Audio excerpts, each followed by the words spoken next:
अस्सलाम वालेकुम। आज का हमारा टॉपिक है मिक्सचुरेशन रिफ्लेक्स। मिक्सचुरेशन रिफ्लेक्स क्या होता है? ये एक नर्वस रिफ्लेक्स होता है जो कि इनिशिएट होता है बाय द ब्लैडर स्ट्रेच। जब यूरिनरी ब्लैडर स्ट्रेच करता है, उसके अंदर यूरिन एक्यूमुलेट होता है, तो ब्लैडर जो है वो स्ट्रेच करता है, और जब ब्लैडर स्ट्रेच करता है तो वो मिक्सचुरेशन रिफ्लेक्स इनिशिएट करवाता है। अब मिक्सचुरेशन रिफ्लेक्स का रिजल्ट क्या होगा? Either voiding of urine, if voluntary control जो होता है, अगर एक पर्सन जो है वो voluntarily wants to void the urine, तो फिर वॉइडिंग ऑफ द यूरिन होगी as a result of the micturition reflex. But if voluntary permission नहीं है मिक्सचुरेशन की, तो फिर हमारे पास it will produce urge to micturate, but there will be no micturition. What is the stimulus? Stretching of the bladder up to a threshold. पहले उसके अंदर ब्लैडर के अंदर जो है वो वॉल्यूम आता है यूरिन का, और उसकी स्ट्रेचिंग होती है। स्ट्रेच रिलैक्सेशन के फिनोमेना के थ्रू फिर ब्लैडर जो है उसकी वॉल रिलैक्स भी हो जाती है और वो उस वॉल्यूम को अकोमोडेट कर लेती है।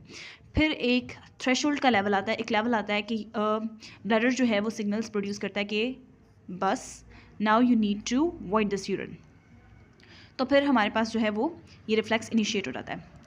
अब चलते हैं इसकी कि ये टाइप कौन सी होती है। ऑटोनॉमिक स्पाइनल कॉर्ड रिफ्लेक्स होता है, यानी स्पाइनल कॉर्ड इसको कंट्रोल कर रहा होता है। पाथवे की तरफ चलते हैं। Filling of the bladder, bladder fill हुआ, स्ट्रेचिंग हुई वॉल ऑफ द ब्लैडर की, स्ट्रेच रिसेप्टर जो है वो स्टिमुलेट होते हैं और सिग्नल्स प्रोड्यूस होते हैं। वो सेंसरी जो नर्व होती है, सेंसरी सप्लाई, वो सेंसरी फाइबर्स लेके जाते हैं सेक्रल सेगमेंट्स के पास इसकी स्ट्रेच की जो सिग्नल्स होते हैं उनको। तो फिर क्या होता है, हमारे पास पेल्विक नर्व जो है वो इफरेंट्स लेकर आती है। पेल्विक नर्व इफरेंट्स लेकर जाती है, और पेल्विक नर्व क्या है? पैरासिम्पैथेटिक नर्व है। और पैरासिम्पैथेटिक नर्व डिट्रूजर मसल, जो कि मसल होता है ब्लैडर का, उसकी कॉन्ट्रैक्शन कॉज करती है, और जो स्फिंक्टर होता है इंटरनल स्फिंक्टर, उसकी रिलैक्सेशन कॉज करती है।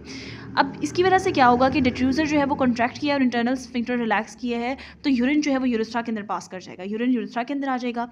अब यूरेथ्रा जो है उसकी स्ट्रेचिंग होगी, stretch signals will be carried again by the sensory fibres. Pelvic nerve के थ्रू जो है वो सेंसरी सिग्नल्स जाएंगे, और फिर हमारे पास क्या होगा, वो पिडोनल नर्व को ब्लॉक कर देंगे। जब पिडोनल नर्व की ब्लॉकेज होगी ना, पिडोनल नर्व जनरली क्या करती है, ये ना हमारे पास मोटर सिग्नल्स दे रही होती है एक्सटर्नल स्फिंक्टर को, और एक्सटर्नल स्फिंक्टर जो है वो क्या कर रहा होता है, एक्सटर्नल स्फिंक्टर जब मोटर होता है वो उसने कंस्ट्रिक्ट हुआ हुआ है, तो वो यूरिन की पैसेज को जो है टू द एक्सटीरियर उसने स्टॉप किया हुआ है। लेकिन जब पिडोनल नर्व जो है वो इनहिबिट हो जाएगी बाय दीज अफरंट जो जा रहे हैं पेल्विक नर्व के थ्रू, जब वो पिडोनल नर्व को इनहिबिट कर देंगे, और इसमें वॉलेंट्री कंट्रोल इन्वॉल्व होता है।